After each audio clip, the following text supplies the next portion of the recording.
Bonjour, bienvenue pour la nouvelle saison des conférences sur l'industrie du futur, Baldwin Partners. Vous pouvez nous retrouver sur les réseaux sociaux, le site internet, animer la communauté, donner votre avis et on vous invite à venir aux prochaines conférences.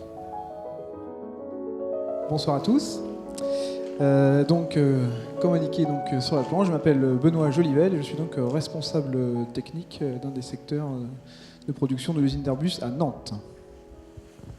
Bonsoir à tous, du coup moi Sébastien Martin, je suis relais innovation et digitalisation pour le site de Nantes, du coup je suis dans les effectifs de Benoît et je vais vous expliquer ce que c'est qu'un relais innovation sur l'usine d'Airbus Nantes, parce que c'est pas forcément simple.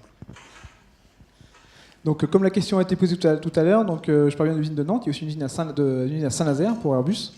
L'usine de Nantes, c'est une usine qui est située à côté de l'aéroport. Il y a plus, je pense, environ 2300 personnes avec un badge Airbus et avec l'écosystème global de sous-traitance, on doit sûrement dépasser les 3000 personnes, spécialisées dans l'assemblage de sous-ensembles avec des fortes compétences à la fois dans le composite et dans le métallique. Donc nos produits phares sont de plus en plus les entrées d'air des réacteurs, mais également, historiquement, l'usine date de 80 ans, mais notre produit sur les gammes Airbus, c'est le tronçon central de voilure. Donc vous regardez l'avion, vous regardez l'aile, et la partie que vous ne voyez pas, qui est dedans, celle sur laquelle on va jonctionner et le fuselage et la voilure, c'est ce tronçon central de voilure qui est donc le cœur mécanique de l'avion. Voici donc un avion. Donc pourquoi cette planche ? Parce qu'on nous avait dit de faire TEDx, donc il était essentiel de faire des planches un peu bizarroïdes pour rester dans le thème. Deuxième chose, c'était pour bien montrer que sur un avion de ce type en Lego, la compétence forte d'Airbus, c'est bien sûr d'assembler les sous-ensembles au fur et à mesure. Donc on va aller assembler des briques. Mais la particularité de l'usine de Nantes, comme quelques-unes dans le monde Airbus, mais c'est devenu relativement rare, c'est aussi d'avoir des fabricants de briques. C'est-à-dire que là où il y a 3 unités d'assemblage au sein de l'usine, notre secteur, qui est le secteur des pièces structurales, consiste à fabriquer des pièces pour les gens qui vont les assembler derrière. Donc des pièces très complexes, en composite et en aluminium, en alliage aluminium. Donc complexe, pourquoi ? Parce que bien sûr vous avez les caractéristiques mécaniques à respecter, la fatigue, etc. en vol, la certification, on a parlé des autorités qui viennent nous auditer régulièrement. Voilà, pour vous donner une idée de la complexité, en dehors des effets mécaniques bien connus, quand on fait traitement de surface, on va regarder des phénomènes chimiques, et quand on fait du composite, je vous jure qu'on a des exemples très concrets de problèmes liés à de l'hygrométrie ou de la température dans les ateliers, quoi. Donc il est essentiel de maîtriser des paramètres qui sont pas compliqués à identifier, à maîtriser et à analyser. Autre spécificité de notre secteur particulier, car le but de la présentation n'est pas de vous présenter l'ensemble des démarches d'innovation Airbus, parce que là je pense qu'on n'aura pas le temps, c'est de nous focaliser sur ce qu'on fait dans notre secteur. Et ce secteur de fabricants de briques, il est soumis à la concurrence des équipementiers, parce que ces pièces, aussi complexes soient-elles, certaines, parce que les technologies se disséminent, deviennent de moins en moins, nous sommes en concurrence avec des gens en Europe et dans bien sûr plein d'autres régions du monde. Donc il est essentiel de garder notre leadership et notre compétitivité pour réaliser ces pièces.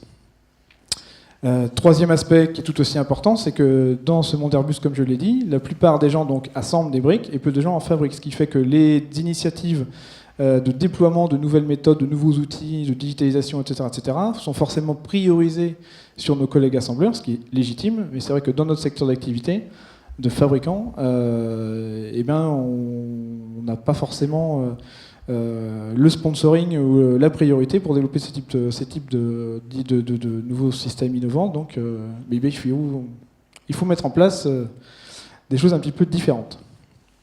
Et pour ça, il faut s'appuyer sur les bonnes équipes. Donc juste très vite, dans chaque secteur Airbus, vous avez dans Airbus Nantes, vous avez plusieurs secteurs répartis avec la production, et bien sûr sont rattachés le service qualité, le service ordonnancement planification et le service technique. Donc je suis donc responsable technique d'un des différents secteurs. La plupart des effectifs d'un service technique sont ce qu'on appelle chez nous des préparateurs, ce qui représente la fonction industrialisation méthode. Alors c'est segmenté bien sûr Airbus entre différents services. Ils vont faire le lien entre le bureau d'études et la production. Ils vont définir les gammes de fabrication en s'appuyant sur des experts procédés qui vont fournir les briques élémentaires des différents procédés de fabrication. Mais le monde évoluant, donc on l'a bien vu dans l'introduction, l'industrie 4.0, elle arrive, nous devons garder notre leadership, il est nécessaire d'innover.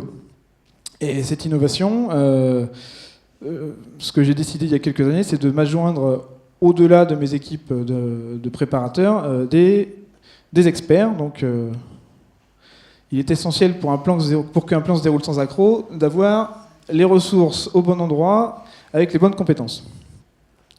Donc, je vais passer rapidement sur un expert métier qui était donc très lié à nos outils et process, notre métier de préparation, ce qui est moins l'objet de ce soir.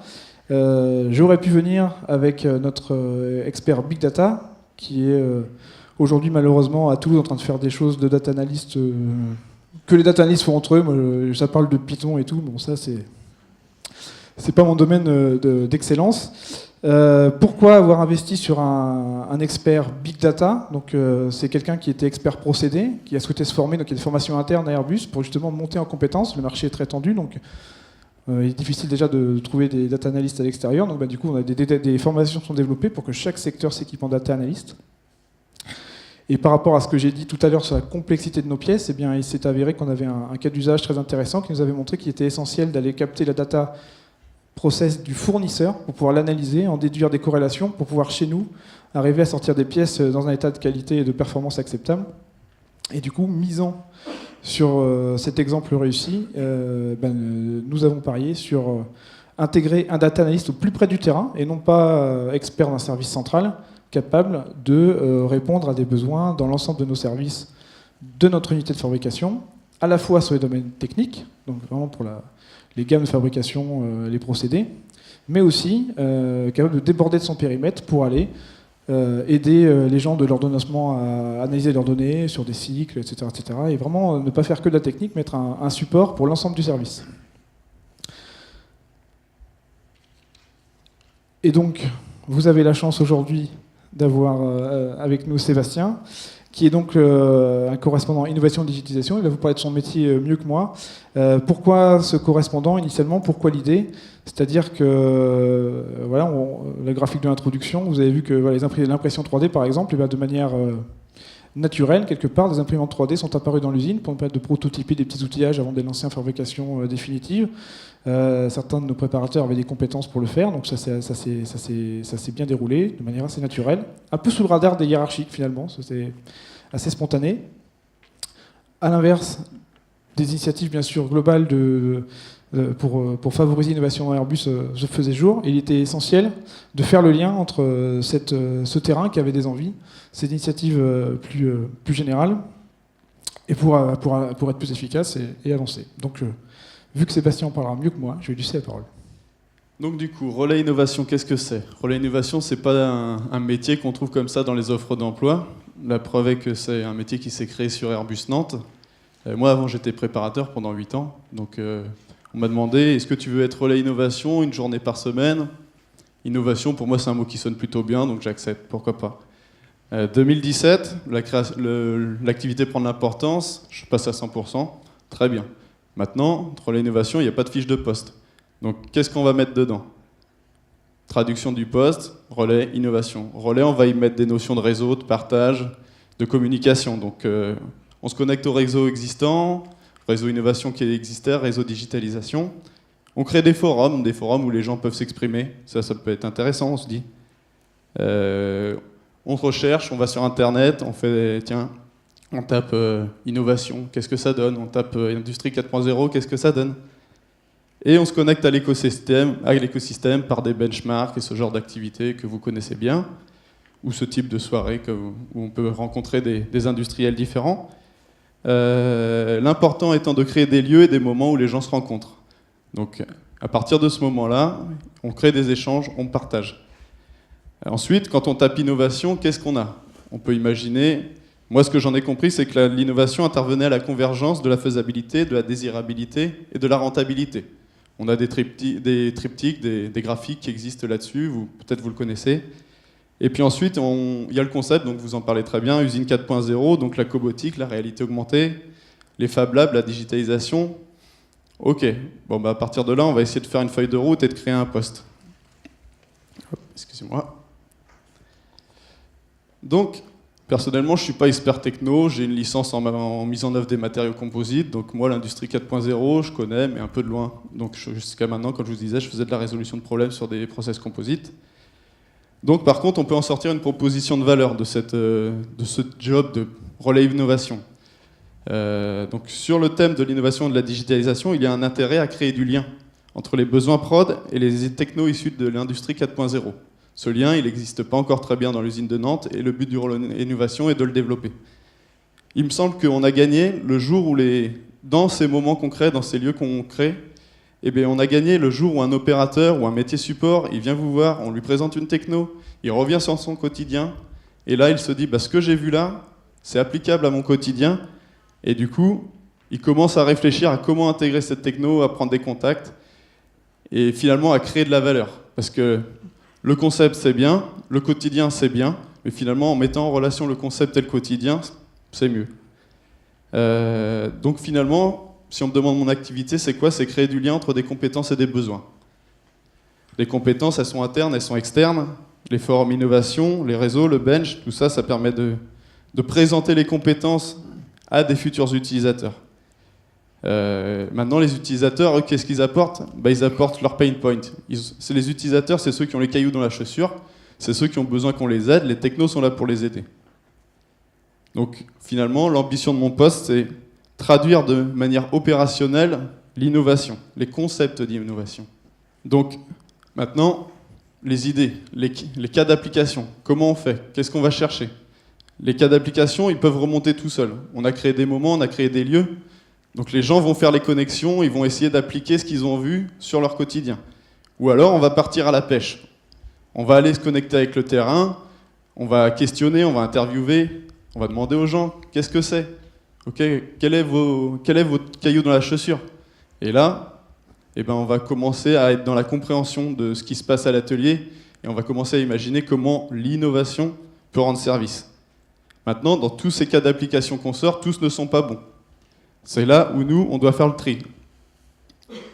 Tous les cas d'application ne correspondent pas à la vision faisabilité, désirabilité, rentabilité. Et le but de l'innovation, c'est pas de faire de l'innovation champagne, mais de transformer concrètement l'outil industriel et les modes de travail. Je pense que c'est pour ça qu'on fait ça. Donc, comment identifier les bons cas d'application? Donc, pour identifier les bons cas d'application, on peut structurer les projets à l'aide du design thinking, par exemple. Moi, je pense que le design thinking, c'est une façon de structurer le bon sens. La méthodologie design thinking, les gens l'ont. Maintenant, la méthode, la structuration par cette méthode-là, permet une chose, c'est d'éviter de passer à côté de certains pain points et de prendre le temps de discuter avec les utilisateurs, les ouvriers, les métiers support, peu importe la forme que l'utilisateur prend. Le design thinking, c'est s'immerger dans un milieu, observer ses utilisateurs, se forger un point de vue et choisir, dans un premier temps, un angle d'attaque. Ensuite, on rejoint les thématiques d'impression 3D et de prototypage. Plus vite on prototype, plus vite on se casse la figure, plus vite on s'améliore. Le but du prototypage, c'est vraiment de faire réagir l'utilisateur. À partir du moment où je fais réagir mon utilisateur, l'échange commence et là, on commence à créer de la valeur. Une fois les cas d'application validés, il faut prototyper vite, avancer de manière démonstrative. Pourquoi avancer de manière démonstrative? Parce que ça permet de motiver son entourage, lever des doutes, et du coup, finalement, d'aller plus vite que par la méthode traditionnelle. Les Fab Labs en entreprise, c'est vraiment une valeur ajoutée. Nous, on en a créé un l'année dernière. Ça génère de la créativité dans les équipes, ça génère de la réactivité dans des structures comme la nôtre qui en a besoin. Et en plus, cerise sur le gâteau, cette réactivité, ça vient apporter de l'engagement. J'ai le pouvoir d'être utile. Et c'est ça, finalement, que les gens viennent chercher le matin quand ils viennent dans l'entreprise. En plus, le Fab Lab, investissement faible, gain énorme. Engagement et monnaie. Donc pour nous, c'est vraiment tout bénef d'aller sur ce pan de l'industrie 4.0. Après, moi, Relais Innovation, je ne suis pas là pour accompagner toute l'innovation de mon secteur, on est 500. Finalement, ça serait brider l'innovation que de vouloir tout centraliser. Mais par contre, je peux accompagner les projets et du coup avoir une force d'impact qui est plus importante. Je passe la parole à Benoît pour quelques exemples de réalisations concrètes. Est-ce que c'est moi qui le paye, donc il faut quand même qu'à la fin ça se concrétise. Alors je dis c'est moi je me bats pour les budgets. Donc oui, quelques réalisations concrètes. Donc on a parlé de plusieurs aspects. Un des aspects est la connexion avec tout l'ensemble des réseaux Airbus qui favorisent l'innovation. Donc ça, Sébastien, il passe aussi quelques moments dans les avions et les hôtels parce qu'effectivement, il y a des réseaux qui fonctionnent à Airbus et ce travail de connexion, il est fait. Et ça, c'est important pour nous. Comment ça se traduit concrètement? Là, Sébastien vient de vous expliquer comment il utilisait le design thinking au quotidien. Il y a 2 ans, il ne savait sans doute même pas ce que c'était que le design thinking. Ça veut dire qu'on a su profiter de ce réseau Global Airbus pour aller... Sébastien s'est formé, et maintenant Sébastien est capable d'assurer des formations de design thinking pour disséminer cette compétence. La photo du slide précédent, c'était au sein de notre Fab Lab, une formation de design thinking vis-à-vis de populations très très diverses. Donc ça, c'est très concret, et bien sûr, ça nous aidait au quotidien à progresser. Comme l'a expliqué Sébastien, une fois que on s'est dit on y va, on investit à 100% sur quelqu'un, c'est comment est-ce que après on amène les autres personnes à s'approprier cette fonction innovation et en tirer le maximum. Et donc on a créé ce qu'on appelle un forum innovation. C'est un rendez-vous mensuel dans une salle d'innovation à Nantes où il y a des petits canapés un petit peu plus. Alors c'est pas la salle de réunion classique, c'est un peu différent.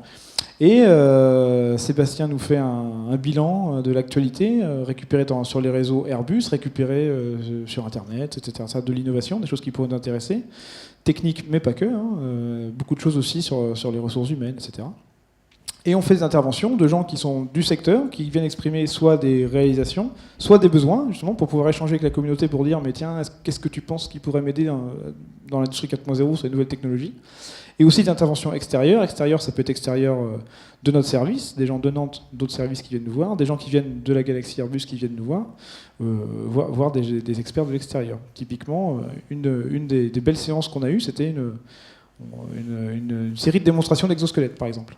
Donc, parce qu'il y a tout un tas de postures différentes pour travailler sur les avions, avec un tas de contraintes différentes. Et si on veut que les gens puissent bosser des dizaines d'années à faire les avions et à répéter avec les cadences heureusement très fortes qui nous occupent aujourd'hui, notamment sur la 320, mais il est nécessaire que, bien sûr, l'ergonomie soit là, et il y a aussi beaucoup de choses à faire dans ce domaine-là, et donc cette séance avait été très intéressante.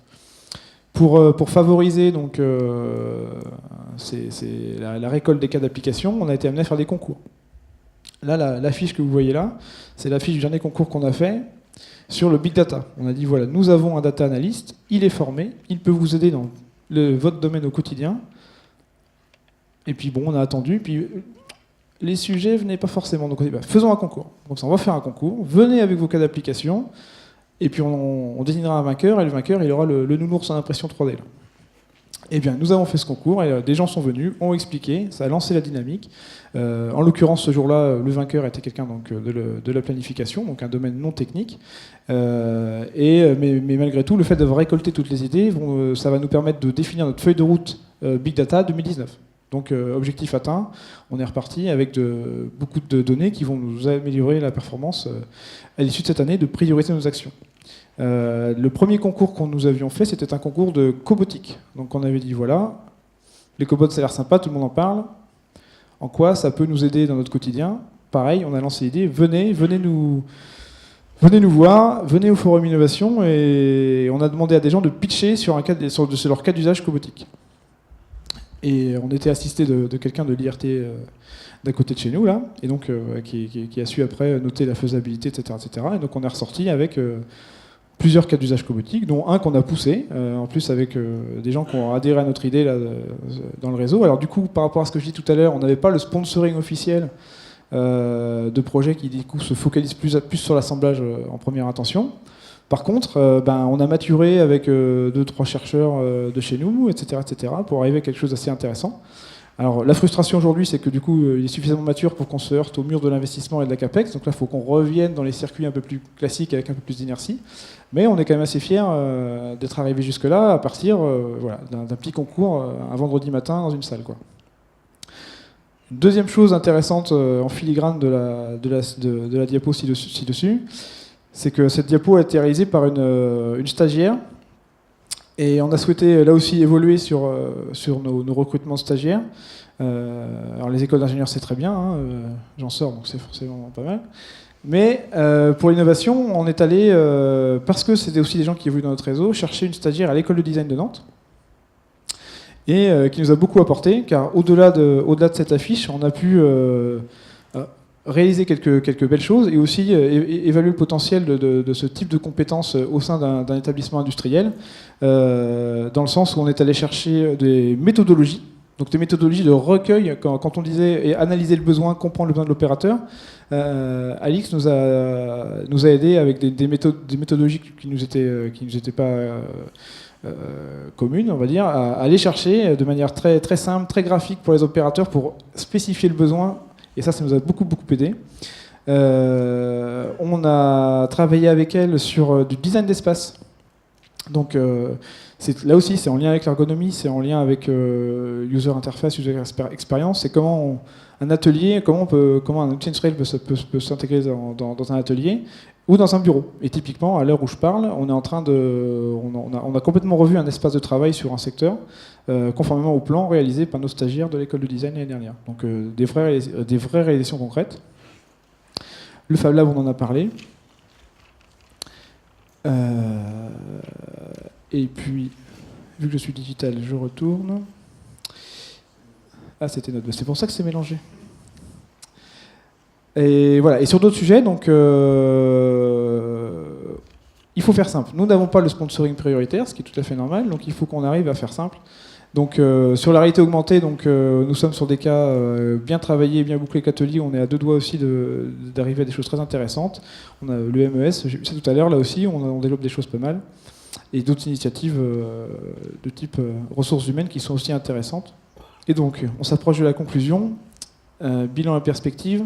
Donc la genèse, donc voilà, donc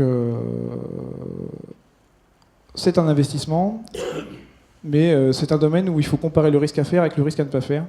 Donc on a pris le parti de parier sur cette fonction. Ça se passe bien, ça rend les résultats attendus. Ce qui est essentiel, moi en tant qu'hiérarchique, c'était de montrer que l'innovation, c'est pas un processus qui est nécessairement imposé par le haut ou qui nécessite un fort sponsoring. Et que le but était de créer un environnement pour que finalement laisser émerger les initiatives et avec les bonnes personnes en faisant relativement simple. Et donc je suis satisfait de cette démarche et c'est à poursuivre. Donc je laisse le dernier mot à Sébastien. Du coup, juste quelques petits conseils ou réflexions pour la suite. Déjà, premièrement, l'humain est le facteur clé de l'innovation. L'empathie, le partage, j'en ai parlé pendant 5-10 minutes, j'en sais rien. Mais le facteur clé, clairement, c'est l'humain, sa compréhension et sa proximité. Attention à ne pas s'enterrer dans nos bureaux, descendre à l'atelier, discuter, prendre le temps. Ensuite, une autre réflexion, Benoît en parlait, c'est sur le design. Aujourd'hui, donc moi je suis relais innovation, j'ai mon collègue qui est data analyst. On a des ergonomes aujourd'hui à l'atelier qui s'occupent de développer des postes de travail ergonomiques, mais finalement, qui réfléchit à l'imbrication des postes les uns par rapport aux autres? Qui fait que l'atelier est bien conçu par rapport aux souhaits des opérateurs? Ce genre de réflexion, le design d'atelier, c'est quelque chose qui n'existe pas beaucoup. On a des designers d'espace pour des bureaux, pour des appartements, mais finalement, qui réfléchit au design des ateliers? La question est ouverte. Et pourtant, je pense que l'ergonome et le designer sont complémentaires. Et dernier point, pour éviter de se heurter à la grosse mécanique, avancer par petits pas, de manière démonstrative, et le prototype, qui est un bon outil pour ça, il peut prendre diverses formes. Ça peut être du carton, de la vidéo, de l'impression 3D, des maquettes, peu importe. Donc maintenant, voilà le message qu'on avait passé ce soir. Merci.